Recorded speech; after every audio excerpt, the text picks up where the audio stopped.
Hébergeant 70% des personnes infectées par le VIH, 25 millions au total, le continent africain paie malheureusement le plus lourd tribut à cette pandémie. Caressant le rêve d'une Afrique prospère et apte à faire face aux défis de la mondialisation, les premières dames d'Afrique, sous la houlette de Chantal Biya du Cameroun, se réunissent à Yaoundé en marge du 21e sommet Afrique-France de janvier 2001. En 2002, elles portent sur les fonds baptismaux Synergies africaines contre le sida et les souffrances. C'est le grand mérite des premières dames de Synergies africaines. Les premières dames ont montré aux différentes opinions, qu'elles soient nationales, continentales ou mondiales, qu'elles ne restent pas les bras croisés face à l'adversité. Et aujourd'hui, vous voyez bien qu'il y a une considération nouvelle et différente du rôle des premières dames dans ces différents combats. Instance suprême de l'ONG panafricaine. La conférence des premières dames se tient à Yaoundé en 2002, Ouagadougou au Burkina Faso en 2005, Niamey au Niger en 2007. Par son plaidoyer, Chantal Biya est leur avocate à la conférence du LEM, les entreprises du médicament à Genève en 2005. La prise de conscience des ravages de la pandémie du VIH-Sida et d'autres grandes endémies, notre refus catégorique de rester indifférent devant la souffrance humaine, notre détermination à agir en unissant nos efforts devant cette calamité ont triomphé pour faire de Synergies africaines une structure d'avant-garde, une force de mobilisation et un réseau agissant de solidarité à l'échelle de plusieurs pays. Nous, les premières dames, avons compris que nous pouvions constituer l'une des meilleures forces d'appui pour nos époux, pour les gouvernements et la société civile afin d'améliorer la santé et le bien-être des peuples d'Afrique. Rome en Italie abrite un bureau de Synergies africaines. La ville éternelle accueille en 2007 une conférence des premières dames sur la gouvernance de la santé en Afrique, assise co-organisée avec l'Institut italien pour l'Afrique et l'Orient ISAO.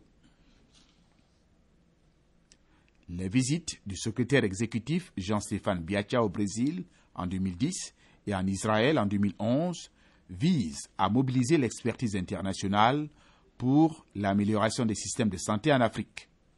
Inauguré le 23 février 2006, fleuron du plaidoyer agissant des premières dames, le Centre international de référence Chantal Biya est un pôle d'excellence scientifique. Ces laboratoires offrent un cadre de recherche de haut niveau pour isoler le sida et les infections sexuellement transmissibles minant le continent. Dans son conseil scientifique, 2 prix Nobel, le français Luc Montagnier, prix Nobel de médecine 2008, et l'américain Richard Roberts, prix Nobel de physiologie en 1993. Dans les projets immédiats, c'est bien sûr la lutte contre le sida par des moyens que nous avons au laboratoire, de nouvelles technologies, pour détecter l'infection des enfants très précocement après leur naissance, quand ils sont nés de mères séropositives, de façon à pouvoir les traiter dès que possible, et aussi la détection des virus qui sont résistants aux premières lignes de traitement, pour lesquelles donc il faut changer de traitement, sinon ça ne marche pas. Parmi les soutiens du CIRCB, l'UNESCO et le gouvernement italien. Dans cette politique générale d'assistance technique italienne à la lutte contre les grandes infections présentes en Afrique, une place particulière a le programme d'assistance technique pour la mise en place du Centre international de recherche Chantal Biya, qui a été inauguré d'ailleurs en 2006 par la première dame, Madame Chantal Biya, avec le ministre de la Femme et de la Santé, Madame Prestigiacomo, en 2006. Donc à partir de là, s'est mis en place un réseau d'experts, des techniciens italiens, qui avec la coopération de l'Institut italien pour la santé, ont au cours des dernières années développé et fait de ce centre un vrai point de référence à niveau africain. En une décennie d'engagement, Synergies africaines ne baissent pas la garde contre le sida. L'ONG se focalise sur la prévention de la transmission du sida de la mère à l'enfant, PTME. Axe prioritaire d'intervention, la femme. Les premières dames, d'abord en tant que femmes, en tant que mère, en tant qu'épouse, en tant que mère des nations, se sont sentis très particulièrement interpellés par le problème de la contamination des enfants de nouveau-nés à la naissance. Dans les pays du Nord, la contamination de la mère à l'enfant est aujourd'hui enrayée, quasiment enrayée. Et les pays du Sud, non, les pays africains, nous sommes à 400 000, environ 400 000 naissances infectées. Et cela est injuste. Des sessions de formation sont planifiées dans 6 pays africains. La Guinée, le Niger, le Burkina Faso, le Mali, le Burundi et le Cameroun. Par le biais d'une convention avec ONU-SIDA, Synergies africaines conduit le projet FLEM, Action des Premières Dames d'Afrique pour l'élimination de la transmission mère-enfant du VIH.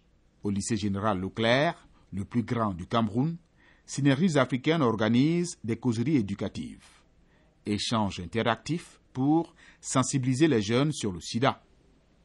Les campagnes Vacances sans sida et Campus sans sida, orientés vers les milieux scolaires et universitaires, vont dans ce sillage.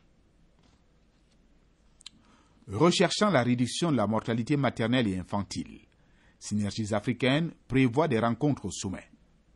La 3e conférence des Premières Dames de Niamey au Niger a pour thème « Naître et grandir en Afrique, un défi pour les systèmes de santé ». Avril 2009, sous le soleil californien, une vingtaine de Premières Dames d'Afrique sont à Los Angeles, aux États-Unis, pour un sommet sur le leadership de la santé en Afrique, co-organisé avec l'ONG américaine US Doctors for Africa. Au Cameroun, en Guinée équatoriale et au Congo-Brazzaville, Synergies africaines et le Fonds des Nations unies pour la population mettent sur pied la CARMA, campagne d'accélération de la réduction de la mortalité maternelle en Afrique. Nous avons commencé à explorer les opportunités de partenariat pour tout ce qui est réduction de la mortalité maternelle, y compris les fistules obstétricales, mais aussi en matière de lutte contre les violences qui sont faites aux femmes et aussi en matière de lutte contre l'infection au VIH-Sida. Grâce à la FAO, partenaire technique et financier, le projet des écoles pratiques d'agriculture et de vie pour les jeunes vise l'atténuation des souffrances de l'enfant africain. Tout comme le programme de soutien aux orphelins et enfants vulnérables. Ils reçoivent régulièrement des appuis multiformes. En bonne place aussi, la campagne pour le bon usage du médicament Boom en partenariat avec les firmes pharmaceutiques françaises. Cette éducation thérapeutique en milieu scolaire et associatif est lancée au Cameroun en 2006 et 2007, au Burkina Faso en 2008 et 2010. Il y a beaucoup de médicaments illicites qui circulent. Et donc pour nous, c'était un devoir d'essayer d'apporter notre petite contribution pour que au moins nos populations puissent être en bonne santé et non prendre ces médicaments qui sont néfastes à leur santé. Le médicament n'est pas un produit comme les autres. Le médicament, c'est un produit qui va servir à prévenir, qui va servir à soigner, qui va permettre de guérir. Mais c'est aussi un médicament qui doit être utilisé dans les meilleures conditions. C'est un médicament qui doit être un médicament de qualité. Ciblant les enfants de 7 à 15 ans, scolarisés ou pas, le Boom atteint la Guinée-Conakry en 2012. Synergies africaines marque désormais son empreinte dans la lutte contre les maladies non transmissibles. Épilepsie au Sénégal, cancer au Cameroun. Ici, la multinationale Sanofi remet un lot de médicaments anticancéreux à la Sushimio. Plus de 10 ans après sa création, Synergies africaines jouit d'une crédibilité et d'une autorité internationale établie. La visite au siège des personnalités de haut rang l'illustre. L'ancien secrétaire général de l'UNESCO, Koichiro Matsuura, en janvier 2009. Michel Kazachkin, du Fonds mondial. Michel Sidibé, directeur exécutif d'ONU-SIDA, en mai 2010. Décembre 2010, arrivée de Ted Alemayehu, président fondateur de l'ONG américaine US Doctors for Africa. À ce jour, 30 premières dames ont adhéré au statut d'une institution comptant 27 membres. La mobilisation continue. La première dame du Gabon, Sylvia Bongo Ondimba, rejoint la caravane en août 2010. Comment rester insensible face aux dégâts provoqués par le VIH, le paludisme et la tuberculose en Afrique subsaharienne? Comment accepter la mort d'une femme donnant naissance à son enfant? Est-il normal de voir autant d'enfants mourir? C'est fort de ce constat que j'accepte d'adhérer à la Fondation Synergie africaine. En avril 2011, à Conakry, adhésion de l'épouse du président de Guinée, Condé Djené-Kaba. Cette adhésion symbolise mon engagement à lutter efficacement contre le VIH-Sida pour que désormais le slogan « Zéro décès lié au sida », zéro cas de nouvelle infection au VIH et zéro discrimination soit une réalité partout en Afrique. Aïssata Issoufou, première dame du Niger, signe les statuts en novembre 2012. Usant du plaidoyer international comme modus operandi, synergies africaines, médaille d'or de l'excellence, s'acquitte d'une mission chère à l'Organisation des Nations Unies, à savoir œuvrer à l'atteinte des objectifs du millénaire pour le développement. C'est le symbole de son engagement.